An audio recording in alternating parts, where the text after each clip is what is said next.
Assalamualaikum warahmatullahi wabarakatuh. Salam warahmatullahi Waalaikumsalam warahmatullahi wabarakatuh. Asyhadu an la ilaha illallah wa asyhadu anna Muhammadar Rasulullah. Alhamdulillahi rabbil alamin wassalatu wassalamu ala asyrafil mursalin wa khatimin nabiyyin wa rahmatillahi lil alamin.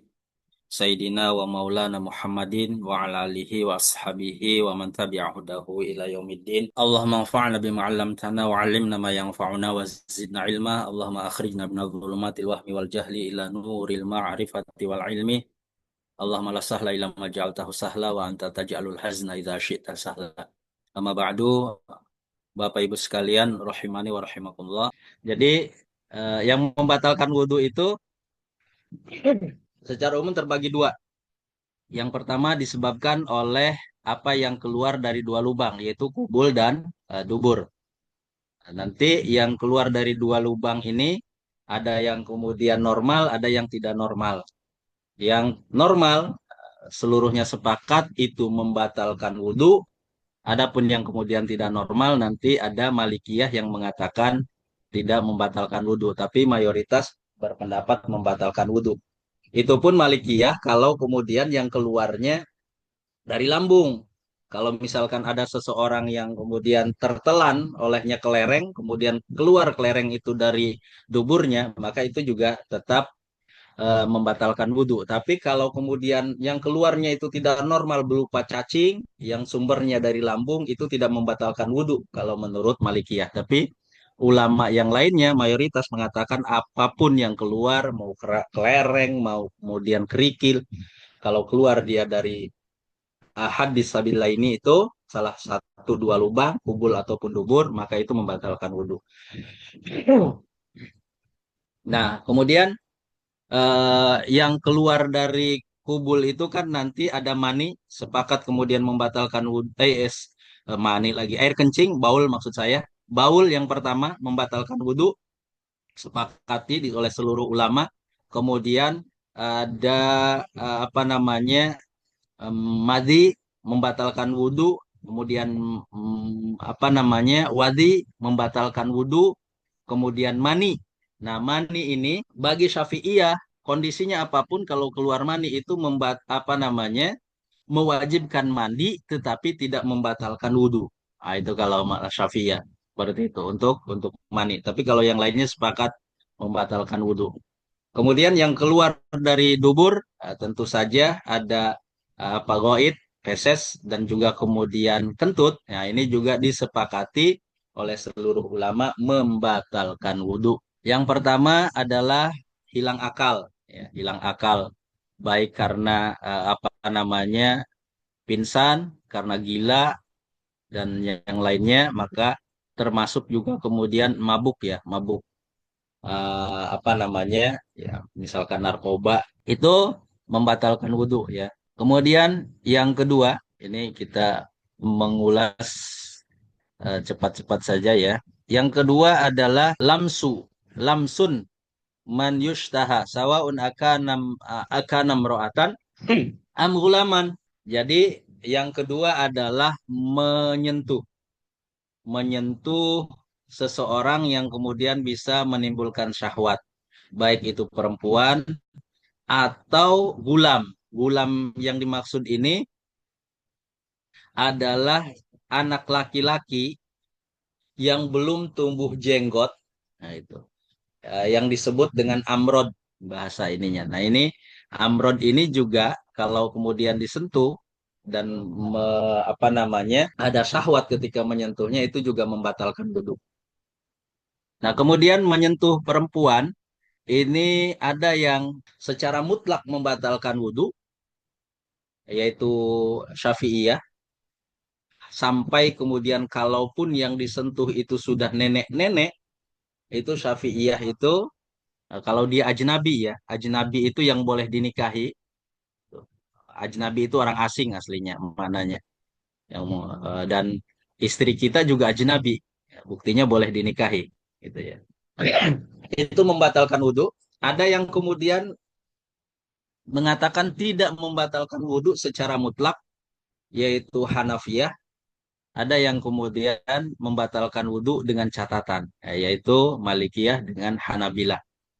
Gitu. Catatannya adalah bernafsu. Ya. Jadi kalau kata Hanabilah yang kudul wudu'a bilam silmar ati bisyahwatin bila hailin. Ya, itu. Dengan syahwat, jadi membatalkan wudhu, menyentuh perempuan dengan syahwat dan tanpa pembatas ya, tanpa ada yang menghalangi. La farqa baina kaunihi ajnabiyatan kaunuha ajnabiyatan mahraman wala baina kauniha hayatan au maitatan. Malikiyah itu ya ada persyaratan-persyaratan di antaranya nanti antara yang menyentuh dengan yang kemudian disentuh. Di antaranya adalah yang menyentuhnya harus sudah baligh, kemudian dia merasakan kenikmatan, merasakan syahwat ketika kemudian menyentuhnya.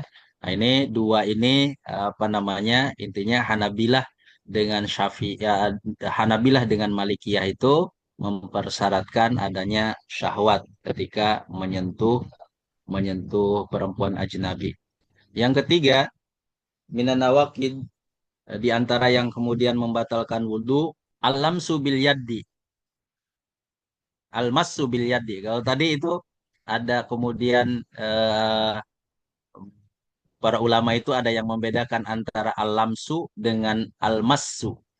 Tapi Syafi'iyah kemudian menyamakan saja. Nah, di sini yang dimaksud adalah menyentuh kemaluan ya, menyentuh kemaluan.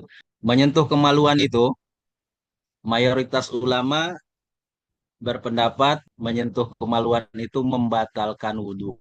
Yang kemudian tidak membatalkan wudhu adalah ini kalau biduni hail ya, tanpa kemudian penghalang.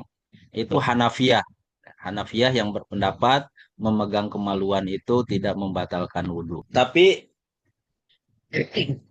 Syafi'iyah itu agak unik karena hadisnya itu man afdo itu, maka kemudian kata Malikiyah, kata Syafi'iyah yang membatalkan wudhu itu kalau memegang kemaluan pakai batinul kaf, pakai telapaknya. Tapi kalau kemudian bagian atasnya, bagian kulitnya, zahiril kaf, itu tidak membatalkan wudhu. Karena menurut mereka itu bukan afdo, gitu. Bukan kemudian apa namanya menyentuh. Afdo itu harus menyentuh dengan batinul kaf, yaitu menurut Syafi'iyah ya. Yang apa namanya keluar sesuatu bukan dari kubul dan dubur, seperti koih ya, seperti kemudian muntah, seperti kemudian juga nanah. Nah, tadi yang kemudian menyebutkan atau berpendapat muntah, kemudian keluarnya darah atau nanah kalau banyak itu adalah Hanabilah.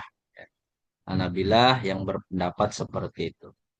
Tentang kemudian apakah kalau ragu-ragu itu membatalkan wudhu, kadzala yang kudul wudhu abisyak fil hadasi. Kalau kemudian kita ragu-ragu, sudah berwudhu ragu-ragu batal atau tidak ya? Nah, itu kemudian dikatakan itu tidak membatalkan wudhu. Kenapa? Karena al yakin kalau kaidah usul fiknya itu la yazulu bil haq bil apa namanya bisyak, bahwa keyakinan itu atau la yuzalu bisyak, keyakinan itu tidak dihilangkan oleh keraguan-raguan.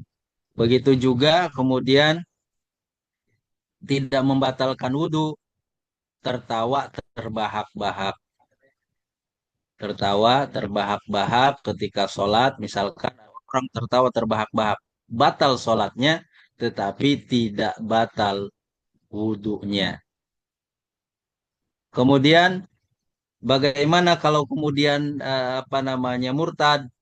Maka kalau kemudian murtad itu membatalkan wudhu. Bagaimana dengan makan daging unta misalkan ya? Itu makan daging unta itu mayoritas ulama tidak membatalkan wudhu tapi masih ada, yaitu Hanabilah yang berpendapat bahwa makan daging unta itu membatalkan wudhu, termasuk juga kemudian Hanabilah itu berpendapat memandikan mayat itu juga membatalkan wudhu.